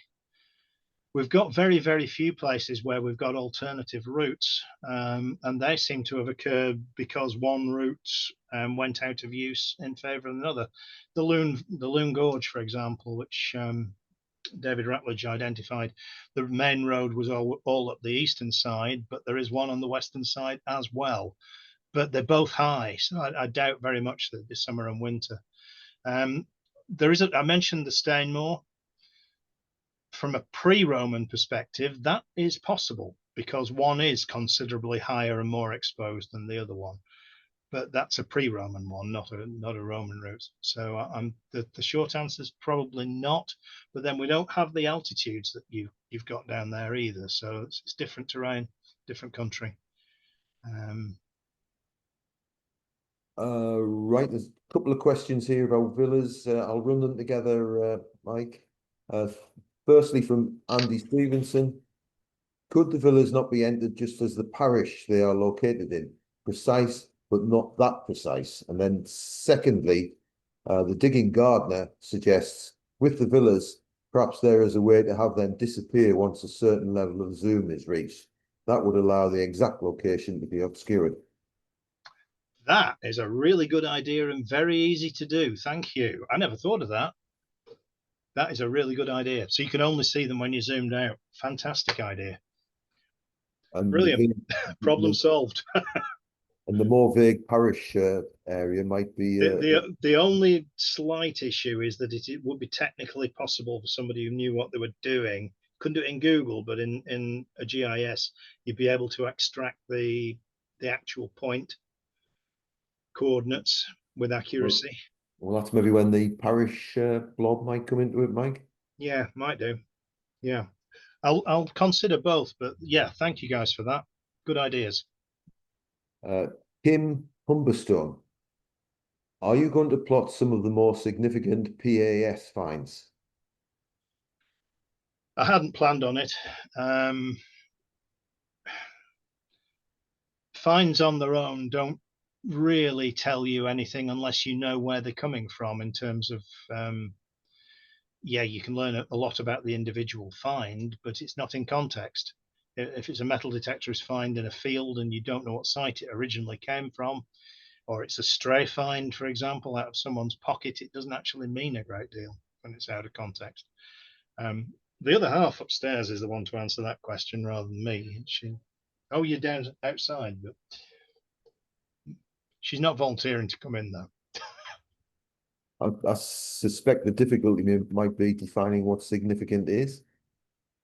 Yes, well, that's the other thing. What is significant? One person's definition is different from another. Significant isn't its monetary value. That I will say straight away, not from an archaeological point of view. It could well be that significant clusters might be interesting, though. Well, they can be, but the problem there is similar to the one we had with plotting villas. If you plot where the significant clusters are, that's telling detectorists who don't bother with the rules and don't bother with landowners exactly where the good spots are, and I don't really want to do that. Right. Yeah. A comment from David Rutledge, Mike. Yes. Arbolo to Rochester is missing. See Neil Buckley. Now, I told you I would have missed one, didn't I? Thanks, David. Cock up. And the rest of this list is willing hands. Paul Wood for Wales, Ruth and Will, the Digging Gardener in Dorset, Craig and Maria, Truscott Robbins in the southwest, proofreading from John McNeil, Becky Hutchinson, Jez Taylor in Suffolk, Graham Ross, Bill Joe in Chester. Can you note them down or save the chat, Dave? Yeah. And the next set of questions. Just in case we lose anybody out of that list, if you don't hear from me within the next few days, just drop me an email. The next thing is from Chris Seddon. I've seen the county archaeology team here in Derby say that the Derventio fort here was more of a defended settlement than a fort. Is this the kind of distinction you take into account on the map? I confess I haven't heard that. I have to assume that's recent work. There is a substantial settlement outside the fort. Maybe that's what they meant. I'm certainly not aware that the fort itself was more of a settlement than a fort. If it was, it wouldn't be the only one. But the majority that are relatively late. One that comes to mind, well, there's two in Yorkshire I can think of. Heelan Bridge, that's on the A1. When that was excavated, there was no trace of a fort at all. It looks like it. It's playing card shape, but it's more of an industrial site than anything else. The other one is probably Newton Kyme. There was a fort at Newton Kyme, at least 2 phases, probably 3 phases, but they all seem to be early. The big feature that you can see on every aerial photograph and on LiDAR is late and almost certainly a civilian settlement defence, not a fort at all. There are a few others across the country that are playing card shaped, that are settlements and not forts. But as in terms of Derventio, I'd have to look into that. It's not something I've come across. I just understood that the settlement was outside it like they usually are. Yeah. From David Marsh, could you include ports in the map at some point, as sea and river transport was as important as roads? It was. It very much was. At the moment, they're included as settlements on the coast. So you just assume if it's on an estuary, it's going, or in a natural harbour, it's likely to be a port. I'm not sure how many we've actually got archaeological evidence for wharves or anything associated with ports. There are a few, but I honestly don't know how many. I'd have to trawl through HERs to get that. Whether to make that distinction, it's a good question. I think it's a fairly safe assumption to make that if you have a significant settlement on or very, very close to the coast with access to an inland harbour, say, it is very likely to have been a port. But important ports were sometimes substantially inland. York was one. It's a long way up the Humber and then into the Ouse, but it was. So I don't know. It's a tricky one, is that? Another problem to solve. From Ali and Seren Thomas, I hope this isn't a rude question, but how are you funded for all these hours of work? Not is the answer. It's a labour of love. Okay. Either that or I'm just nuts, or both. Yes, I regard these sort of things as a tax on my hobby. Yeah, it's, I don't know. It needed doing, so I did it. However daft I might have been to do, but if I hadn't done, nobody else would have. So. Right now, Nick Russell accepts that he's lighting the blue touch paper and running away. And how many instances have you found of Roman roads crossing rivers? That was my comment. That was my comment. Sorry. Oh, right. Okay. How many instances have you found of Roman roads crossing rivers where definitive clues for a bridge or ford exist? I'm intrigued where the Ogmore River in Bridgend, South Wales, was forded. Ooh. Okay. Ooh. Right. there isn't a single provable ford in Britain, not one. There are 2 paved fords on the line of Roman roads, but those Roman roads were in use until the 19th century. So the paved ford could be of any date. And one, the slabs are machine cut. So that's a bit of a clue. There isn't one. There is no evidence at all, and they don't make sense. And Susan, you know this. We've had this discussion before. You're just winding me up. But bridges, different story. So far, physical evidence of bridges, I think I've got 25, but I've got a lot more that I know of that aren't in that list yet. So there's quite a few with bridges. Usually it's the remains of abutments, occasionally bridge piers in the river, like at Chepstow. But yeah, we've got substantial evidence for bridges, but none whatsoever for fords. Nor will we find any because they didn't exist. Certainly not in military areas, because it's just no sense whatsoever for an army to have to sit and wait for a floodwater to go down to be able to get across. Doesn't make sense. Okay, I think we're asking again about how volunteers can get in touch with you, Mike. I don't know whether you can run through your mail address again. Yeah, I did put it up on screen. You did. Should I do that again? If I just share my screen, it happens to be there. Where's the thingy? You all right with me doing that, Dave? Yeah, of course. Right, so on the bottom of that slide, I'll keep it up for about 30 seconds. Oh, it's not come up, has it? There we go. That's better. Oh, here we go. There we go. And then from David, is there any additional evidence of the road between Wantage and Headington via Oxford? I'm trying to think where that is now. When I take this down, I'll have a quick look at my map and remind myself, because it's not my part of the world and place names. I think I know which road you're talking about, and I think I've got 2 possible routes. But is that 160 BB, Mike?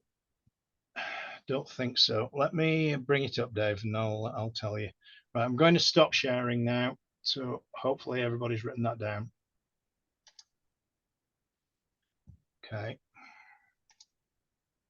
The beauty of having done this map is when somebody asks me a question like that, I can just go straight to Oxford and have a look.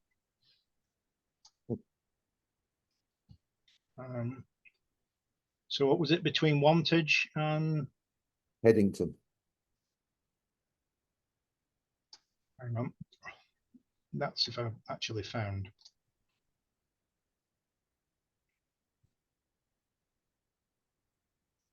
There's Oxford. Just got to wait for them.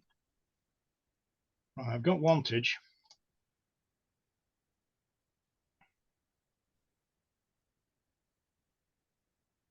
I'm trying to find Eddington. I can't see it. So can I put the question back to him? If he can tell me whether the place he's talking about, Eddington, is that south of Wantage or north? Via Oxford, it says, Mike. So it must Oh, be. right. Okay, so that's 164. I can help here. Headington is east of Oxford. It's on the eastern edge of Oxford, and this is the road that probably goes through Dorchester, I suspect.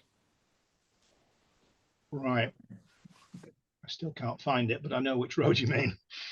Okay. That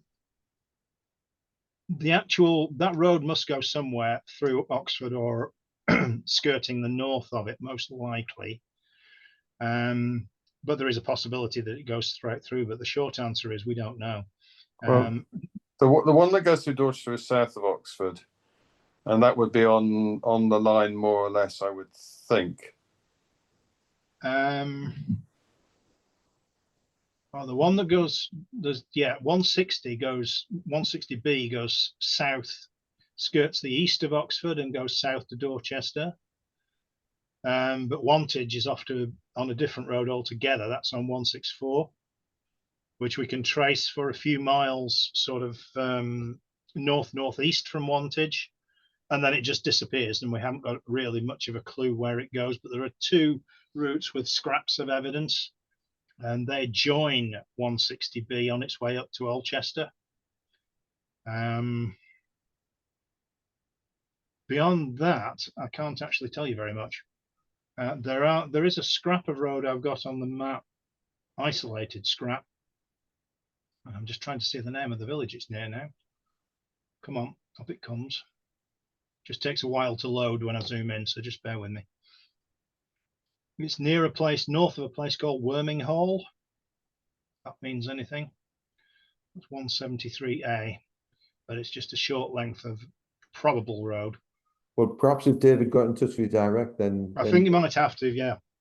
Yeah, just drop me an email with what your idea is, David, and I'll be able to give it better attention. From Stephen, what connection is there to this project with the itinerary? Right, okay. The short answer is, at the moment, none. I am in touch with them. I'm being slightly guarded here because I don't want to sound like I'm the least bit bitchy about this, because I'm not. They've tried to do something really laudable, but it hasn't really worked. But I have been in touch with them, and they have said they'll take my work on board. We'll have to see if that happens. But there's no direct connection at all. We weren't consulted as an association. In fact, we didn't even know that itinerary existed until about 4 months ago. It's about that, Dave, isn't it? Yeah. 4 or 5 months ago. Yeah. And it's been going apparently since 2020. We had no idea. So hope that answers that as best I can. Okay.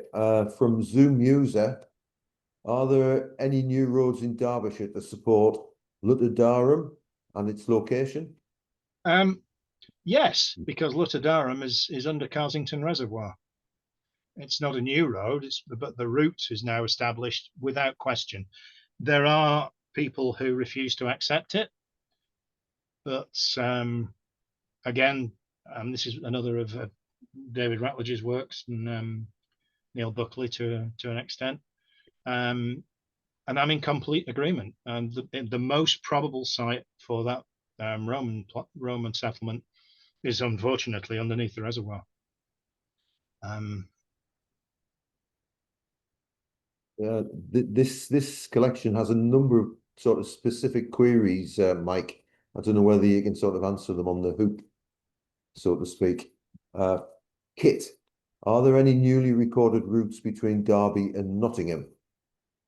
No, there isn't a single known road through Nottingham, which is slightly problematic because there's a place name. Off the top of my head, I might get this wrong, but I think it's Streatley. Pretty sure it's a Streatley. And generally, when you have street as the first element and a very early medieval element like a Lee as the second, Ham and Ton are the other two main ones. 99 times out of 100, it's on a Roman road. And this one isn't, or at least we haven't found it yet. You have got the large Roman site, large Roman fort, sometimes termed a vexillation fortress at Broxtowe. We have no road anywhere near that.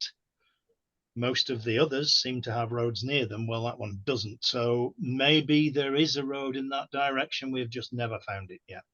And it's quite possible we never will. We're not going to find everything. A lot has been destroyed recent years with agriculture, and before that with mining activity, particularly in that part of the world. Another specific one from Viljo.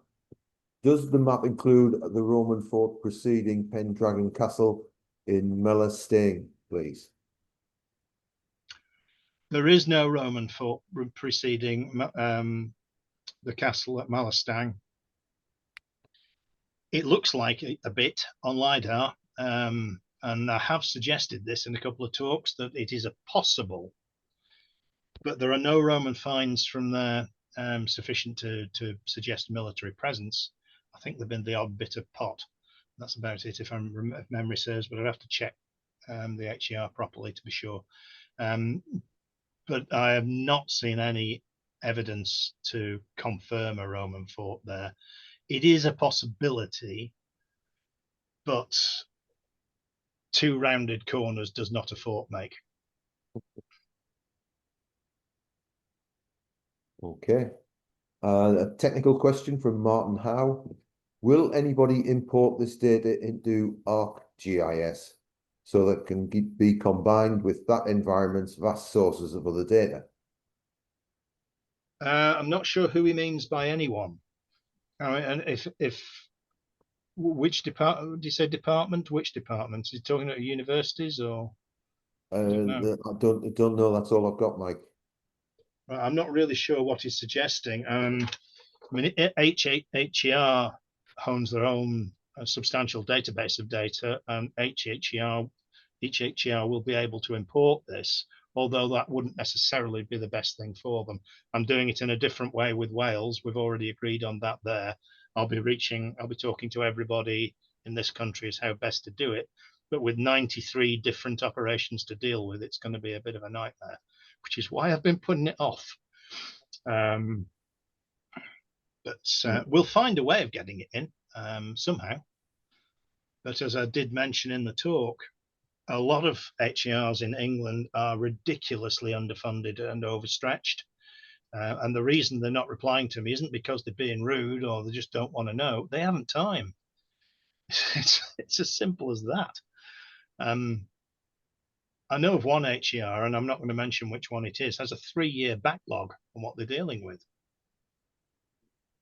So. Right. I think this is an easy answer from this one, Mike. Jackie Rogers. Why do the English heritage staff at Wroxeter insist there is a ford, not a bridge, across the Severn there? Because that's what they were told to say. Basically, these beliefs are hard to shift. It goes back to 17th and 18th century thinking, when it was first recognized that most Stratfords were on Roman roads. And that, I'm pretty sure, is what sparked all this nonsense off in the first place. Of course, all that means is there was a medieval road called the Street that went across a ford. It may have been a Roman one, but the timber bridge in the Roman period will have long gone. And in some cases with Roman bridges, in fact, a lot of cases, we know ones with stone piers were sometimes built on a stone pavement.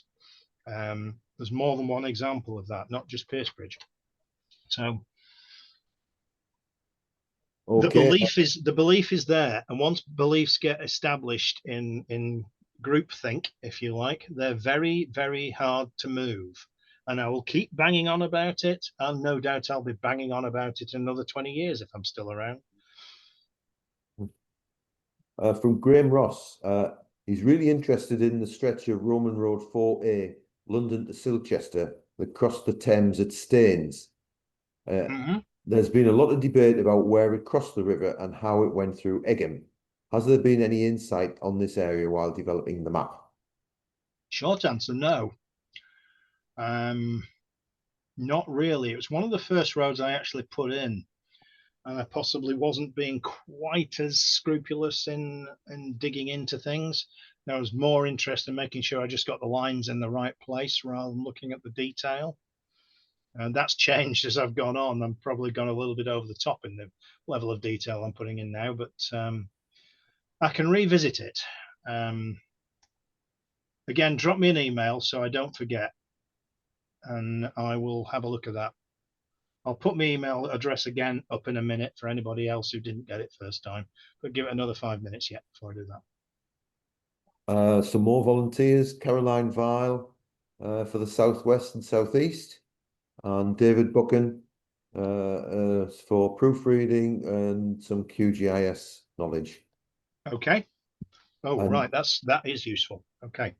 And if there's nothing more from Susan, that's all I've got.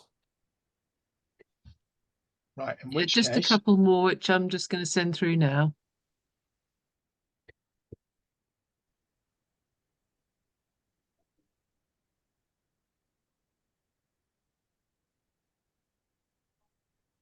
Yes, my apologies if I've missed any questions. It's been quite tricky sort of going through because they jump up and down a bit sometimes, and there's been so many appreciative comments which are not just they're not questions, but just saying how much people have enjoyed the talk. So but I've tried, if I've missed anything, I do apologize to people, and if they really want a question, I guess put it up in the chat now while they've still got a moment. Yeah, last chance saloon.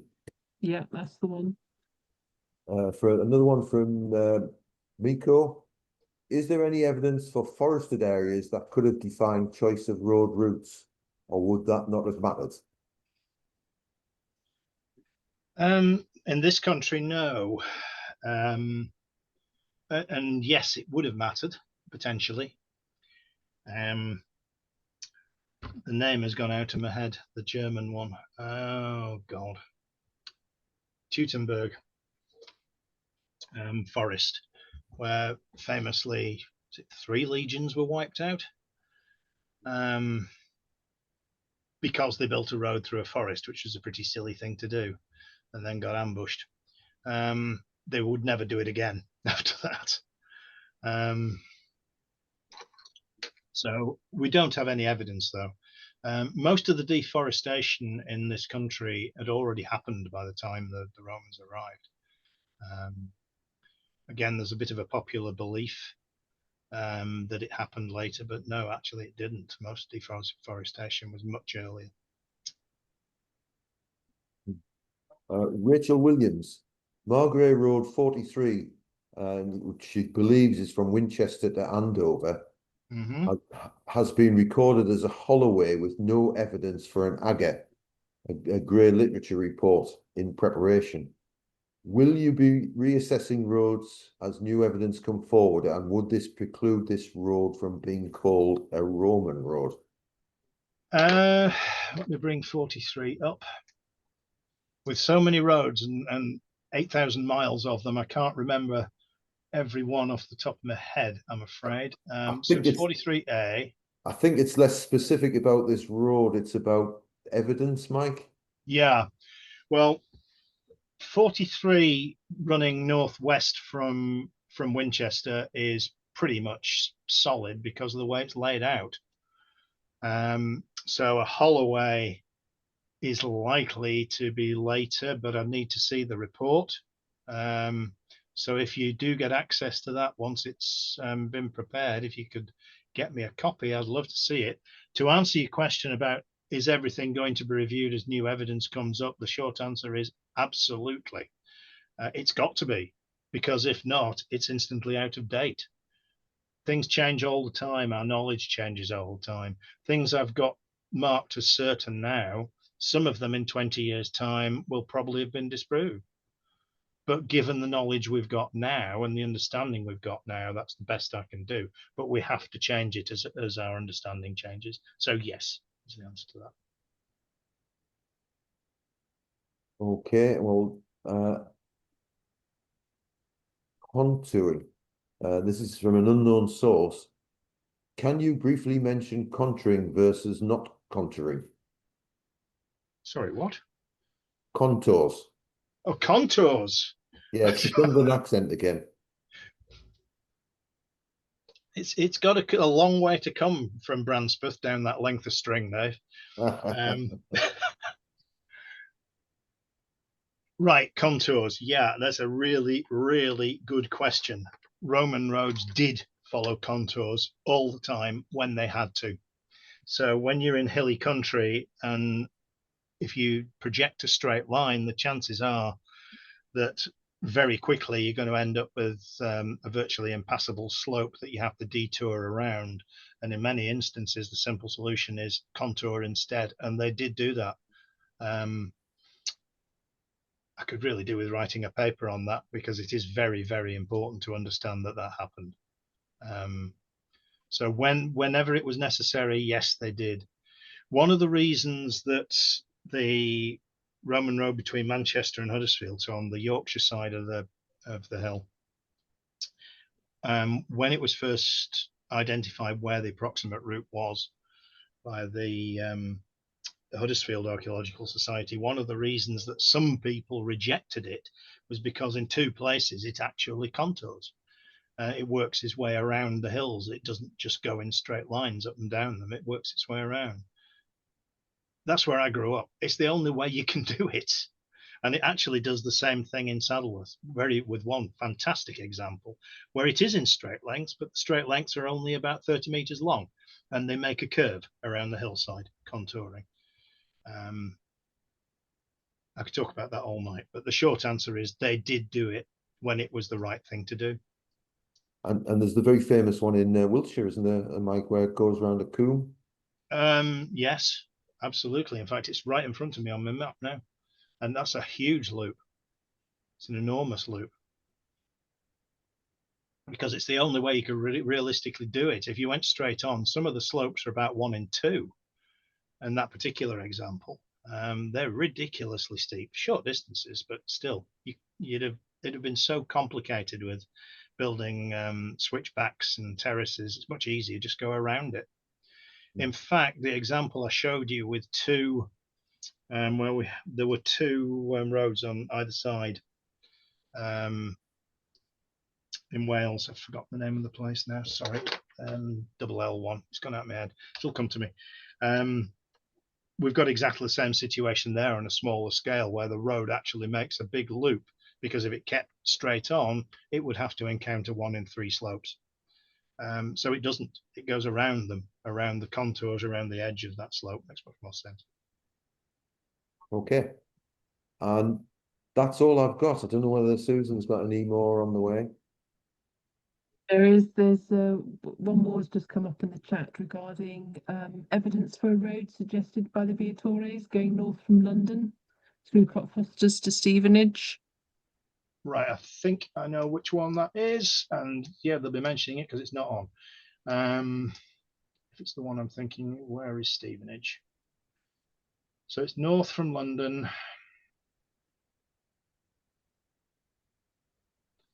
Can't even find Stevenage now.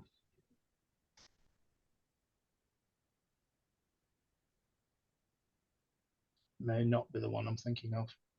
Are there any other place names mentioned, Susan? It just says running up through Cockfosters towards Stevenage. Is a road suggested by the Viatores. Right, well,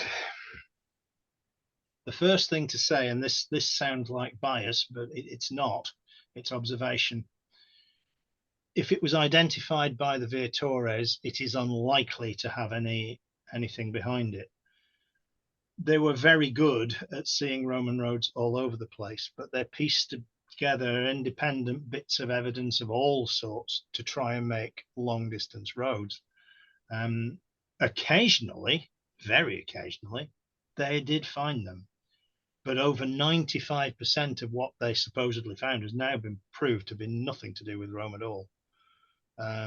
So I'm skeptical. I do think I know which road you mean, but I'm just not sure. Once I've got all the disregarded ones, all the Viatores roads that have been disregarded will be on it, and the reasons why will be on there. But the usual reason if they are disregarded is because of a total lack of any sound evidence. I'm still struggling to find where that is. If you're still there, whoever asked the question, drop me an email. I'm going to share my screen again now because I did promise I would and I didn't do. So let me just knock that down. I'm going to share it now. Drop me an email with a specific question and I can deal with it properly. There we go. Should be up on your screen now. Oh, no, I've shared the wrong screen. Sorry. Oh, dear. It's been a long night. That's it. There we go.